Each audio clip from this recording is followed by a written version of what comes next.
esta semana que tuvimos de ayuno y oración, este versículo fue profundo y es un versículo que quiero compartirte. También es un versículo que describe lo que es el manual Creciendo Firmes en la Familia de Dios, y es algo bien importante porque la vida del creyente, hermanos, es como nuestra vida física. Tú y yo tenemos un tiempo cronológico de vida. Tú y yo somos engendrados en el vientre de la madre, después nacemos, vamos creciendo, vamos desarrollándonos, nuestro conocimiento limitado va abriéndose a nuevos conocimientos, a adquirir nuevas habilidades, nuevas virtudes. En un principio, cuando somos niños, pues somos dependientes de alguien. Después vamos desarrollándonos, creciendo en conocimiento, creciendo en habilidades, creciendo en fuerza, creciendo en retención de conocimiento. Después llega la etapa de la adolescencia, de la juventud. Seguimos siendo dependientes de papá y de mamá, a lo mejor ya no de las cosas básicas.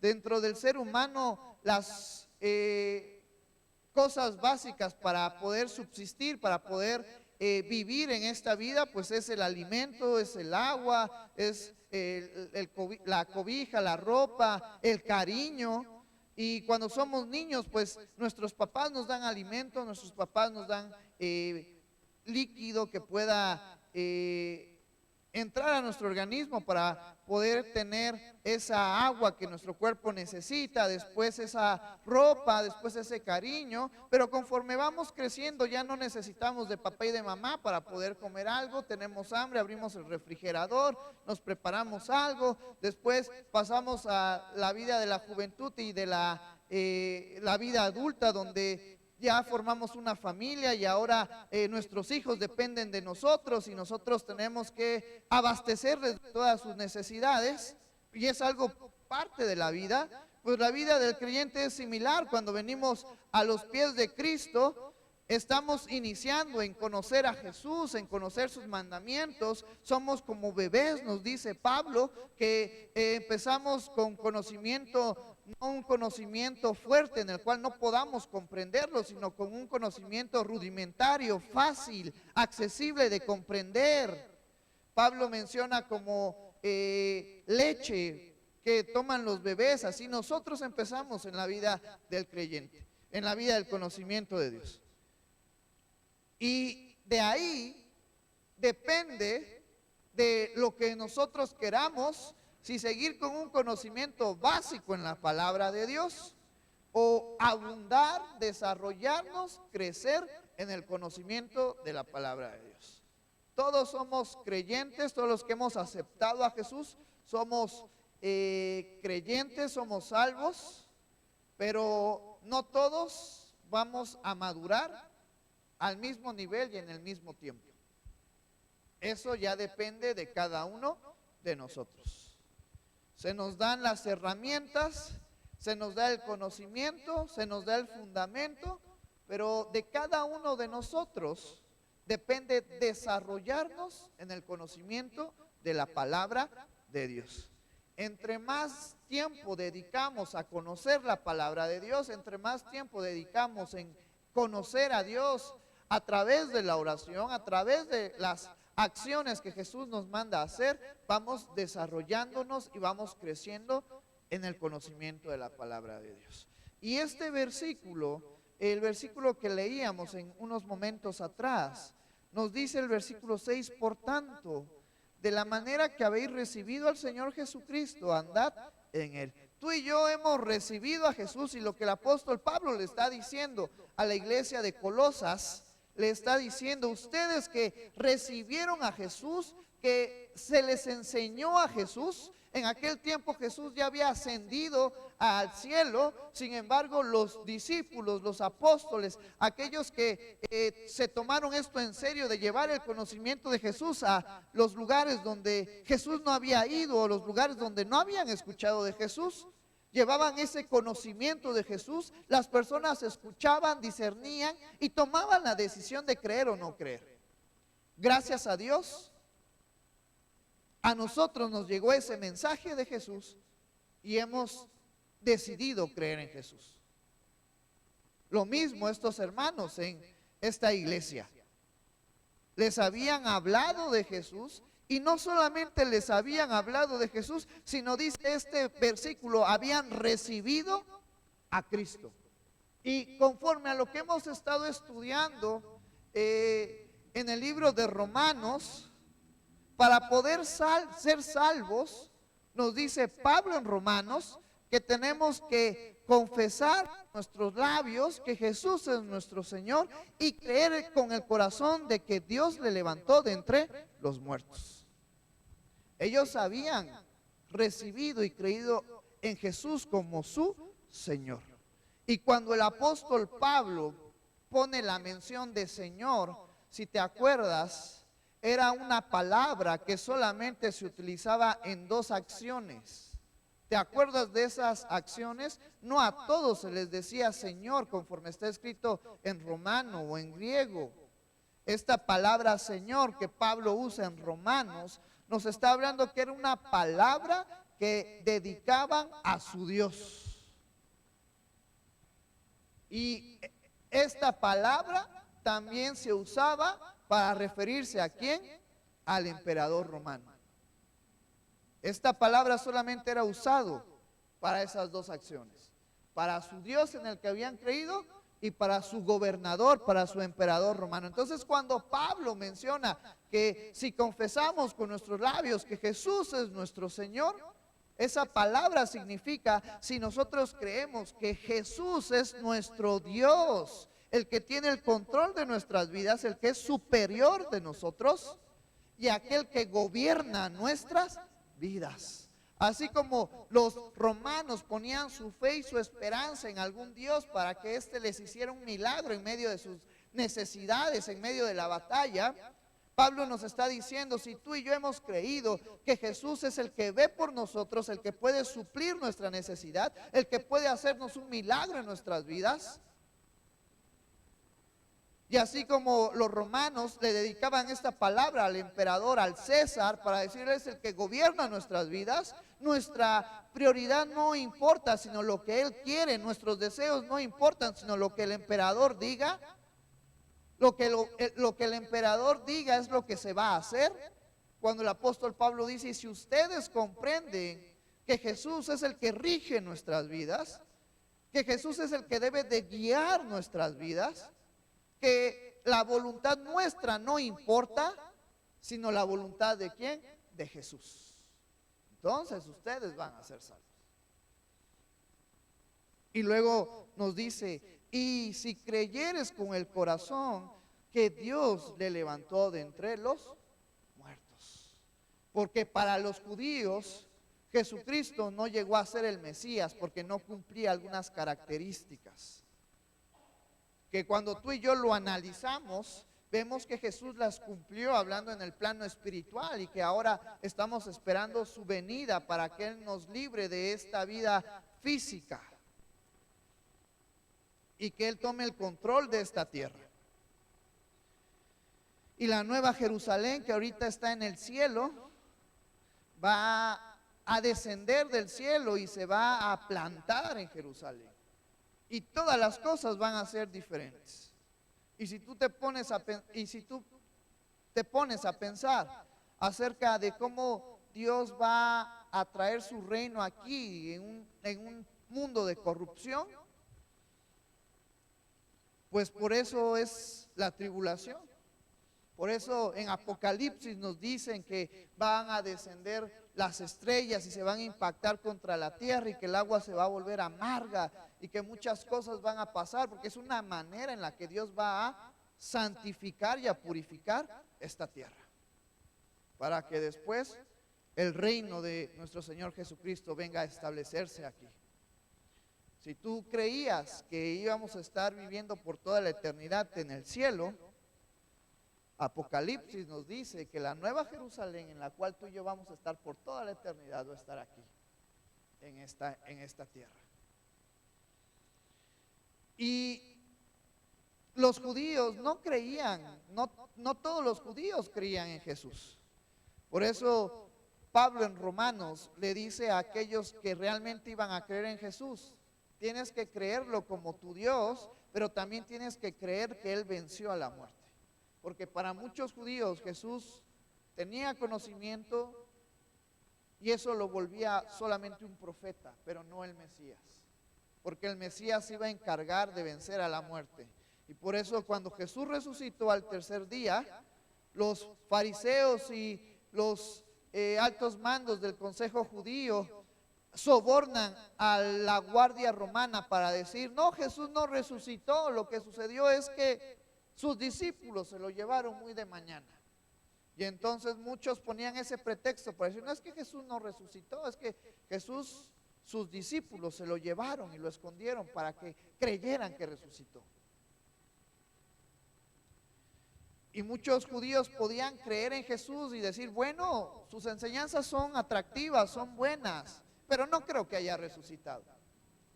Y si las personas no creían en la resurrección de Jesucristo, entonces no podía haber un cambio en sus vidas. Por eso estas dos condiciones deben de cumplirse en aquel que quiere ser salvo: entender lo que significa confesar con nuestros labios que Jesús es nuestro Señor, y tener fe en medio de donde no hemos visto, y creer con el corazón que Dios le ha levantado de entre los muertos. Por eso nosotros creemos que Jesús no está muerto, Él está vivo, y nosotros estamos esperando su regreso. Eso es algo bien importante en cuanto al conocimiento y al fundamento de la vida cristiana. Y más hoy en estos días, donde se levantan teorías y se levantan conocimientos diciendo que Jesús nunca existió, diciendo que Jesús no resucitó, diciendo que Jesús no nació en Jerusalén o no nació en Belén, que ni siquiera nació, que solamente era algo poético hecho por los judíos en aquel tiempo. Y es cuando nuestra fe tiene que estar firme y bien cimentada y bien implantada en el conocimiento de Jesús. Es cuando nuestra fe tiene que estar lista para poder defender el conocimiento de la palabra de Dios. Por eso se nos dice en este versículo 6: andad en Él. Es decir, sigue, continúa en lo que te han enseñado, en lo que has aprendido, en lo que estás aprendiendo. Sigue en busca del conocimiento de Jesús. No te canses. No llegues a un punto de decir: ya no necesito conocer a Jesús, porque el conocimiento de Jesús y lo que Él nos ha dejado tiene que estar constante en nuestras vidas, debe de ser parte de nuestro pensamiento, de nuestras acciones, buscar cada día más a Jesús. Buscar cada día más a Jesús. El año pasado, cuando llevábamos con nuestra iglesia amiga lo que fue el discipulado de matrimonios, veíamos que el matrimonio es un simbolismo del amor de Jesús hacia nosotros y de nosotros hacia Jesús. ¿Y cuántos de ustedes ya se cansaron de su matrimonio? ¿Cuántos de ustedes ya no hacen nada para impresionar a su esposa, para impresionar a su esposo? Y es que humanamente puede llegar algún momento a suceder eso en nuestras vidas. Y lo digo porque es un simbolismo y tiene mucho que ver con ser creyentes. Y muchas veces llega un momento en el que nos estancamos como creyentes, donde ya no queremos conocer más a Jesús, donde ya no queremos servir, donde ya no queremos orar, donde ya no queremos estudiar. Y yo te invito a esos matrimonios a que ese amor que tienen hacia su pareja siga constante, siga encendido como un fuego, que te esfuerces, que te esmeres en seguir sorprendiendo a tu esposa, sorprendiendo a tu esposo. Pero ahora a cada uno de nosotros, yo les invito que ese fuego por conocer a Jesús siga estando constante en nuestras vidas. No te estanques en el crecimiento de la palabra de Dios, sino continúa en Él, como nos dice este versículo 6, andad en Él. Versículo 7, arraigados. Esta palabra arraigados nos está hablando acerca de los árboles. Los árboles, la forma en la que se nutren no es hacia arriba, sino es hacia abajo. Sus raíces se van hacia lo profundo de la tierra. ¿Por qué? Porque en lo profundo de la tierra están los nutrientes, está el agua, están los minerales que van a hacerlo crecer, que van a hacerlo estar fuerte. Y el reflejo de qué tan arraigado está ese árbol es su exterior, lo que tú y yo vemos.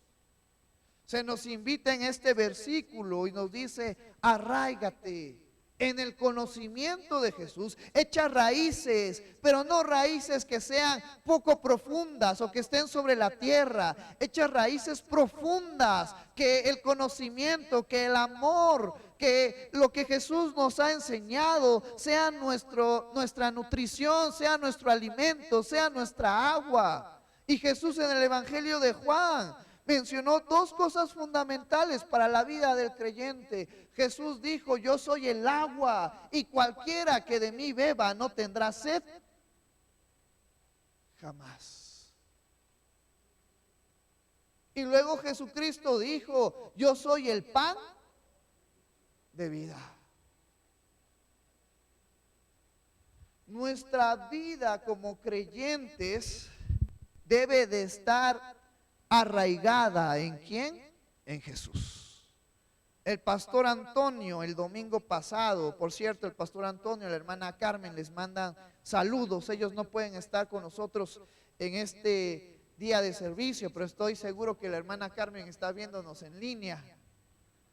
Ellos se encuentran en el pueblo de el pastor Antonio, allá en Unión Hidalgo, haciendo algunas actividades que tienen que realizar. Y el pastor Antonio, ¿se acuerdan de la enseñanza que nos dio el pastor Antonio el domingo pasado?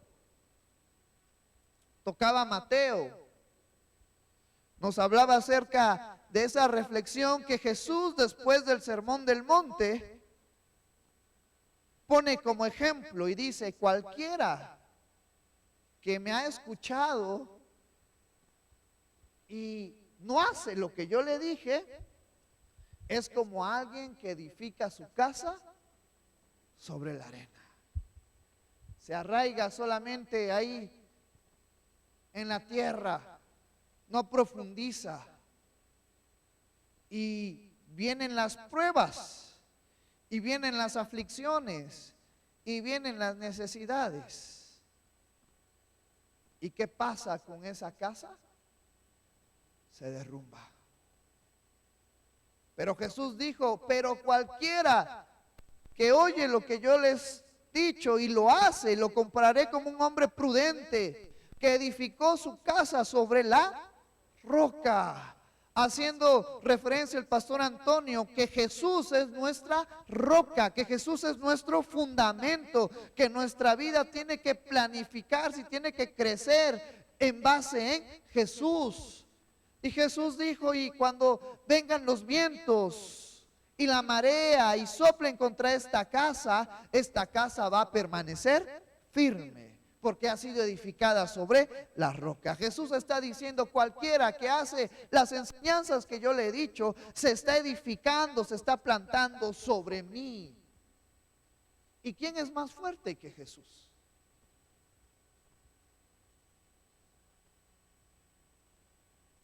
¿Quién tiene mayor conocimiento que Jesús? Aparte de Jesús, ¿quién ha dado su vida por alguien más? Por eso Pablo en Colosenses nos dice en este versículo, arraigados en Jesús, que nuestras raíces estén creciendo, desarrollándose en el conocimiento de Jesús y sobreedificados en Él, y que nuestra vida esté creciendo en Cristo, que nuestra razón de vivir, que nuestra razón de existir sea Jesús en nuestras vidas. Yo sé que cada uno de nosotros tenemos sueños, metas, propósitos, pero que todo lo que dispongamos sea para glorificar, para llevar en alto el nombre de nuestro Señor Jesucristo. Y cuando vengan los problemas y cuando vengan las necesidades, tú y yo podemos estar seguros que nuestra fe, que nuestro ánimo va a estar firme en Jesús y no seremos movidos. Tal vez tengamos momentos de debilidad, de confusión, pero el que pelea por nosotros la batalla en medio de nuestras necesidades, en medio de nuestra aflicción, ¿quién es? Cristo. Y Él se va a encargar de darnos la victoria. Si Él ya nos ha dado la victoria más importante, que es ya no estar bajo el dominio del pecado. Ya no estamos bajo el dominio del pecado, la muerte ya no tiene control sobre nuestras vidas. Satanás ya no tiene control sobre nuestras vidas. Tú y yo hemos vencido en Cristo y tenemos nuestra salvación asegurada en Él. Por eso la importancia de que a lo largo de esta vida que tú y yo tenemos por delante, sigamos arraigados y sigamos edificando nuestras vidas bajo el conocimiento de Jesús.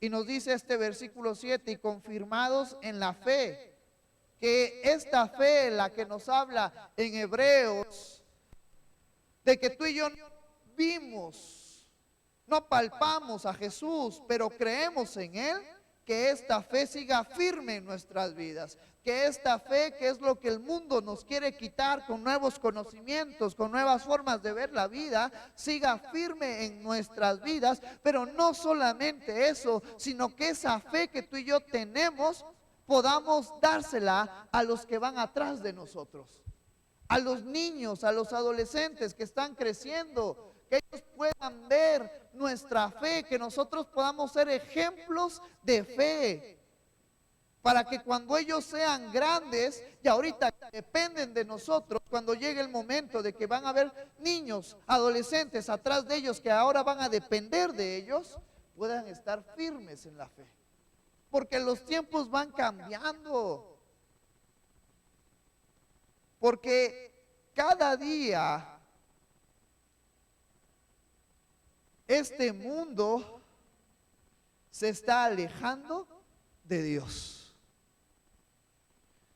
porque cada día las personas siguen en maldad y en pecado y por ende están arrastrando a una sociedad a alejarse de Dios.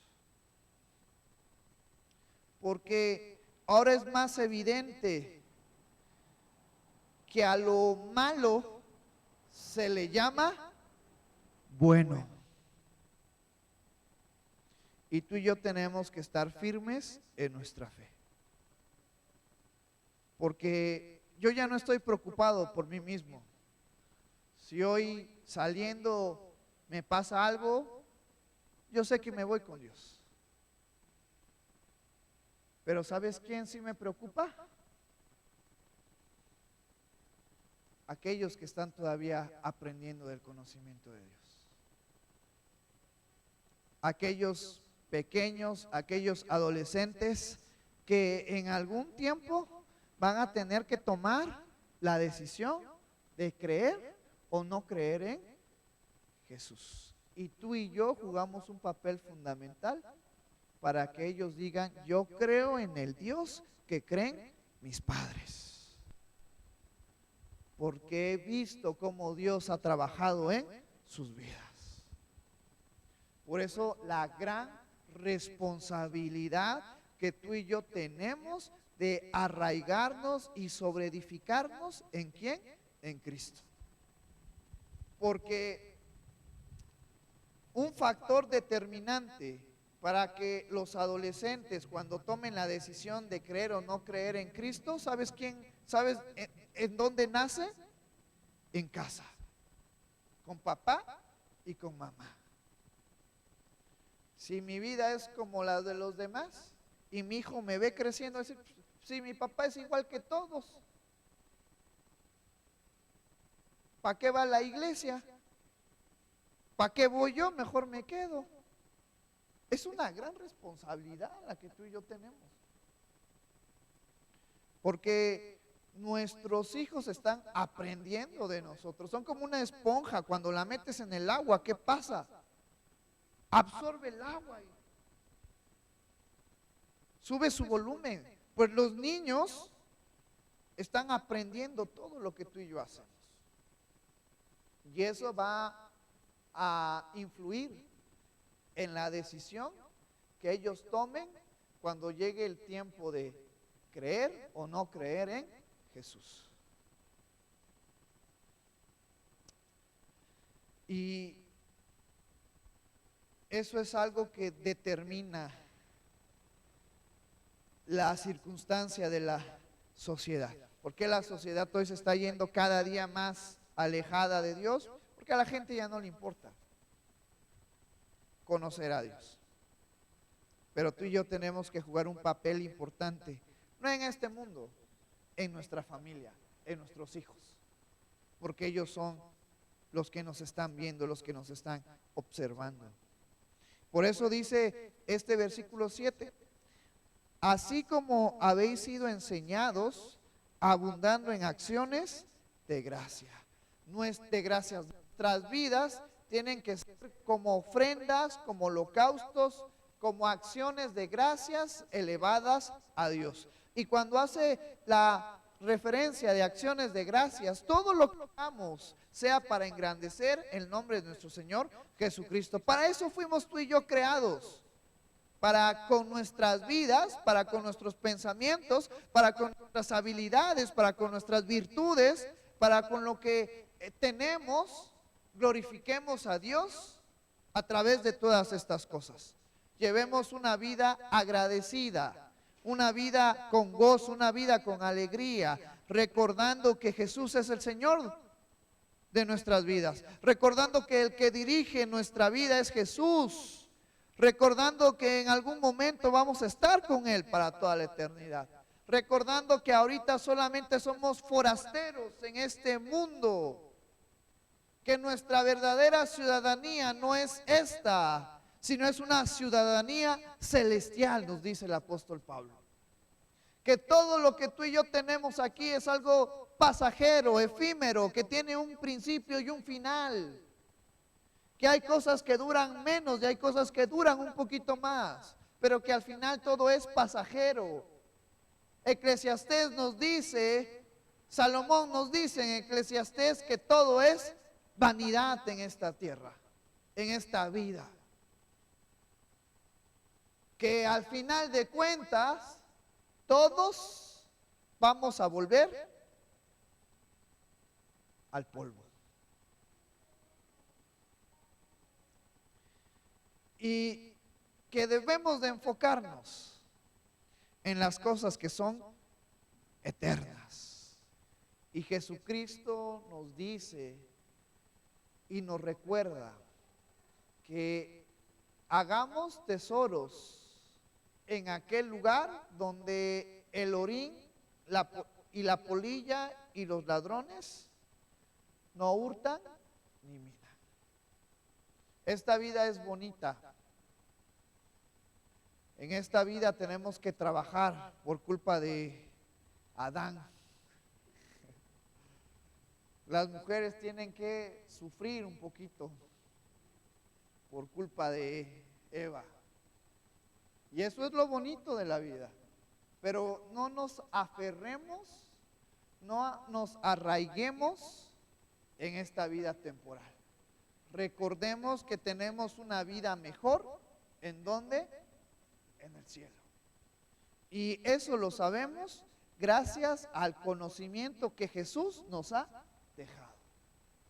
Entonces, eso nos recuerda a tomar muy en serio y practicarlo y vivir el conocimiento que Jesús nos ha dejado. Y parte de ese conocimiento, quiero que vayas conmigo a Libro de Hechos,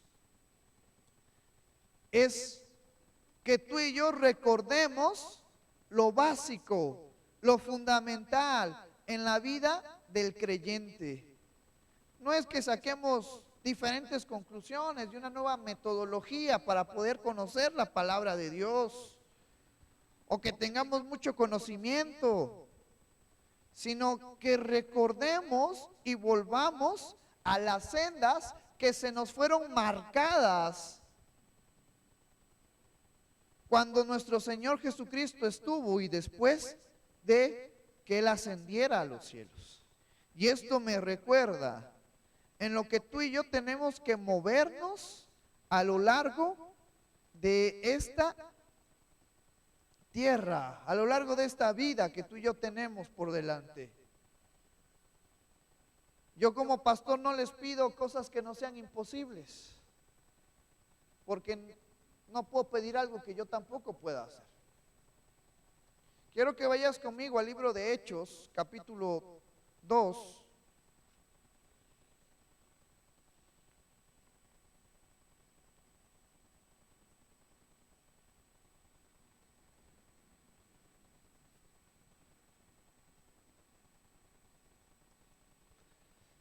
Hechos capítulo 2, versículo 43 al 47. Y cuando lo tengas, te voy a invitar a que te pongas de pie.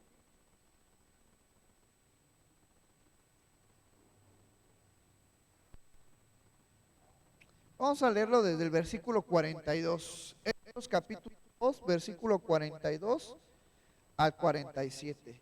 Este tiene que ser nuestro sentimiento como iglesia. Olvidarnos de la modernidad, olvidarnos de los métodos y volver a lo que los primeros creyentes practicaban. Vamos a darle lectura todos juntos a estos versículos del 42 al 47. Dice la palabra del Señor: y perseveraban en la doctrina de los apóstoles, en la comunión unos con otros, en el partimiento del pan y en las oraciones. Y sobrevino temor a toda persona, y muchas maravillas y señales eran hechas por los apóstoles. Todos los que habían creído estaban juntos y tenían en común todas las cosas.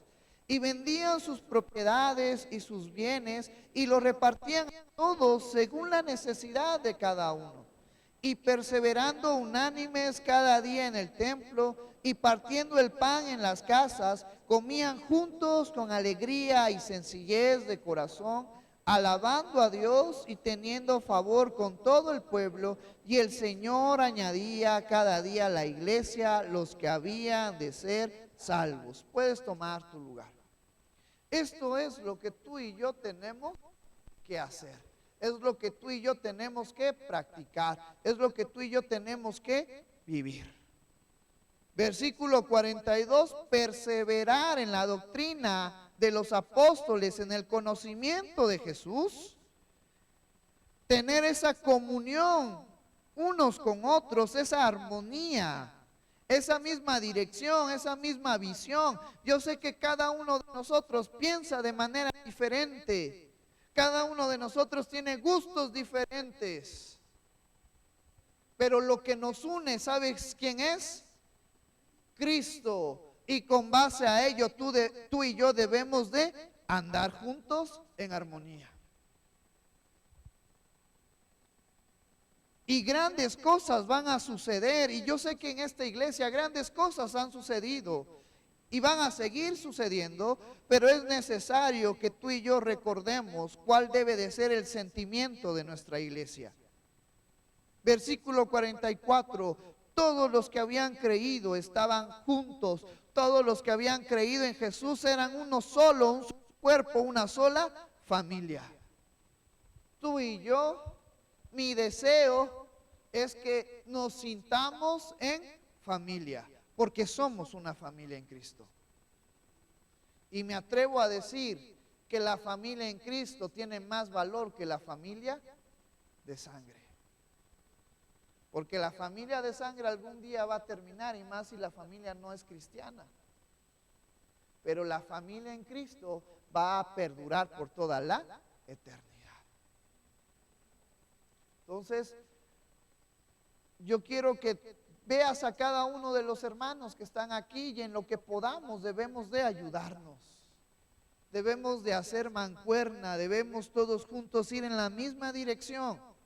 Debemos de aprender a tenernos paciencia, a soportarnos unos a otros y a seguir en amor, como lo hacía la iglesia primitiva, que le llaman en la historia, como lo hacía la primer iglesia. Todos estaban juntos, habían creído en Cristo y estaban juntos y tenían en común todas las cosas. Todas las cosas está haciendo referencia a el conocimiento de Jesús. Y mira, me gusta mucho el sentimiento de este siguiente versículo. Y vendían sus propiedades y sus bienes y los repartían a todos según la necesidad de cada uno. Nos estaba hablando de que los hermanos veían la necesidad de alguien y si podían ayudar, lo hacían. Si en algo puedo ayudarte, si en algo está en mis posibilidades poder ayudarte, estoy aquí para poder ayudarte. Pero este mismo sentimiento debe de haber en cada uno de nosotros. Porque debemos de caminar, crecer juntos como familia que somos. ¿Y sabes por qué los hermanos vendían sus propiedades? Porque ellos tenían bien en claro lo que Jesús les había dicho cuando Jesús les dijo, yo voy a volver por ustedes. Y entonces ellos decían, ¿para qué quiero las cosas de valor? ¿Para qué quiero mis bienes? Si Jesús va a venir por mí. Y entonces se ponían en una balanza. ¿Qué es más importante? ¿Lo que yo tengo o lo que yo voy a tener con Jesús? Y este es un sentimiento que debe de estar en nosotros. Y que te comentaba hace unos momentos atrás. Los bienes terrenales, los bienes materiales que tú y yo tengamos, gracias a Dios que nos lo dio. Pero no nos enfoquemos en mantenerlos. No hagamos de ellos nuestra idolatría. No dependamos de ellos, porque algún día se van a terminar. Que nuestra dependencia no esté en el trabajo que tengo. Que mi dependencia no esté en el sueldo que yo recibo por ser trabajador. Que mi dependencia esté en ¿quién? En Cristo. Él es el que me va a suplir en medio de mis necesidades. Este es el sentimiento que tenía la iglesia primera al decir, las cosas que tengo son buenas y pueden ayudar a las personas, pero yo tengo claro que Jesús va a venir por mí. No nos casemos con las cosas materiales. Sino recordemos que algún día todo esto va a perecer. Sino estemos firmes en creer que Jesús va a regresar por nosotros. Y que lo que tenemos es bueno y lo que Dios nos va a dar también es bueno. Pero no hagamos de estas cosas que sean nuestra dependencia, sino que nuestra dependencia sea Jesús en nuestras vidas. Versículo 46. Y perseverando unánimes cada día en el templo y partiendo el pan en las casas, comían juntos con alegría y sencillez de corazón. Estamos tratando de ver la forma de poder reunirnos más en la iglesia. Una de ellas es al abrir un día especial para el discipulado, un día lunes. Pero fíjate, los hermanos se reunían todos los días en el templo. Es algo que a lo mejor es, no a lo mejor, es algo que es importante en nuestras vidas. Pero muchas veces nos gusta la comodidad. Muchas veces nuestra prioridad no es la iglesia. Y es algo que tenemos que cambiar. Es algo en la cual tú y yo juntos tenemos que echarle ganas. Porque no solamente ha sido mi culpa. Tenemos que volver a estos fundamentos. Tenemos que volver a recordar estos fundamentos y vivir en ellos. A mí me gustaría que en este año hermanos se levanten y digan, hermano, yo quiero predicar. yo quiero enseñar, yo quiero tocar en la alabanza, yo quiero participar en las actividades. Y entonces podemos hacer un mejor trabajo como iglesia. Pero si todo se lo dejamos a la hermana Kenia, pobre de la hermana Kenia, ya ha sufrido mucho. Hay que apoyarnos juntos. Es algo que debemos de priorizar en la iglesia, el poder trabajar y en poder sumarnos y en decir, hermano, aquí estamos para trabajar juntos, teniendo esa misma dirección, y esa dirección es simple. Nosotros dependemos ¿de quién? De Cristo. ¿Quién manda en nuestras vidas? El conocimiento de la palabra de Dios. Es simple. Lo difícil es practicarlo. Pero en ello vamos a estar abundando a lo largo de este año. Y después nos dice, y partiendo el pan en las casas, comían juntos con alegría y sencillez de corazón. Yo te invito en que en algún día dispongas a invitar a alguna familia de la iglesia a pasar tiempo con ella.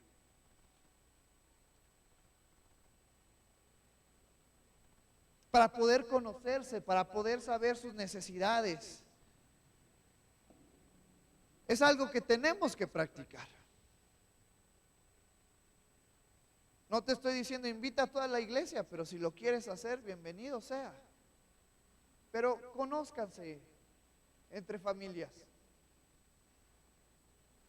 También es responsabilidad mía, desde luego. Y claro que lo vamos a hacer.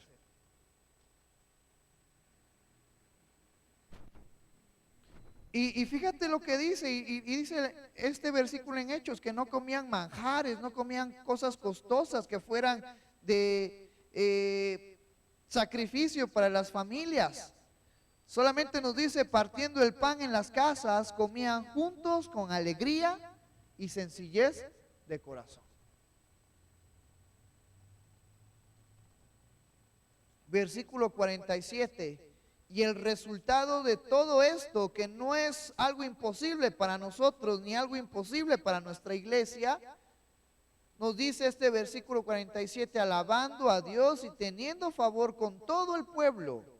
Y el Señor añadía cada día a la iglesia los que habían de ser salvos.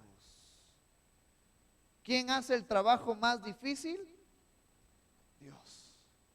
Lo que para mí es imposible, cambiar la mente de alguien, cambiar la voluntad de alguien, para Dios es fácil de hacer.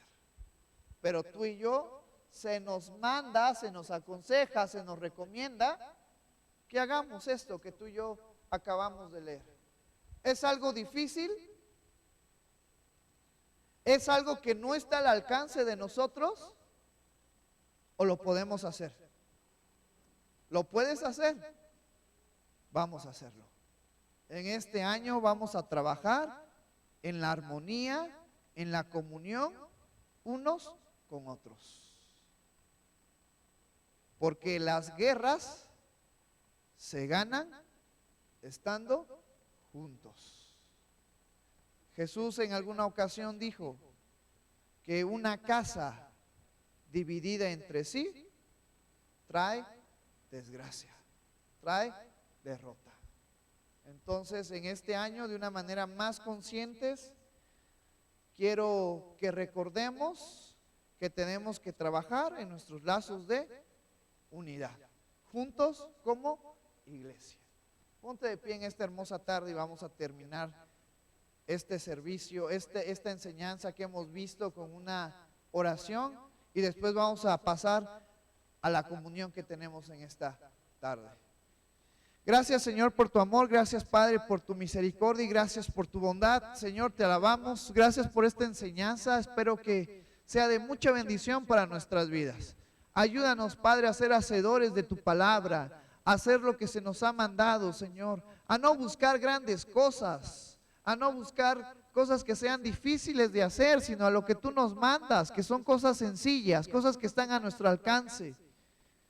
Yo te pido, Señor, que en este año tú sigas cuidando y guardando la vida de las familias de nuestra iglesia, Que tú, amado Padre, sigas guiando, Padre, nuestras actividades, nuestras acciones, llevando en alto tu nombre y glorificando el nombre de nuestro Señor Jesucristo, Padre. Yo te pido, Señor, que en este año nos ayudes a enfocarnos en la armonía, en el trabajo en equipo, en seguir esa misma dirección, en estar unidos, unánimes, juntos, con alegría y con gozo, como lo hacía la iglesia en el principio de los tiempos después de la ascensión de Jesús. Yo te pido, amado Padre, que tú sigas trabajando en nuestras vidas, en nuestro carácter, en nuestro ser. Que tú, amado Padre, nos ayudes a crecer, a seguir siendo mejores hijos, mejores siervos, mejores hermanos, mejores esposos, mejores padres. Porque solamente en ti, Señor, podemos hacerlo. Ayúdanos a recordar que somos dependientes completamente de ti. Y en esta hermosa tarde, Señor, te pido que tú prepares nuestra mente y prepares nuestro corazón para poder tomar, Señor, esta encomienda que nuestro Señor Jesucristo nos ha dejado con respeto y reverencia. Señor, perdona nuestras fallas, perdona nuestros malos pensamientos, perdona nuestras malas palabras, perdona nuestras malas acciones, limpia nuestra mente, nuestra habla y nuestras acciones. Pon un corazón contrito y humillado. Obra en nuestras vidas, Señor, y permítenos en esta tarde participar en esta comunión de una manera buena, correcta y agradable a ti, Señor. Perdónanos porque somos débiles. Por eso es que estamos aquí, porque necesitamos de ti, necesitamos de tu palabra, necesitamos recordar lo que Jesús nos ha dejado. Y Padre, tenemos esa confianza de que podemos entrar ante el trono de la gracia para hallar oportuno socorro para nuestras vidas. Porque Jesucristo, nuestro sumo sacerdote, ha pagado el precio. Gracias, Señor, por tu amor y gracias por tu misericordia. En el nombre maravilloso de tu Jesús, que es sobre todo nombre. Amén.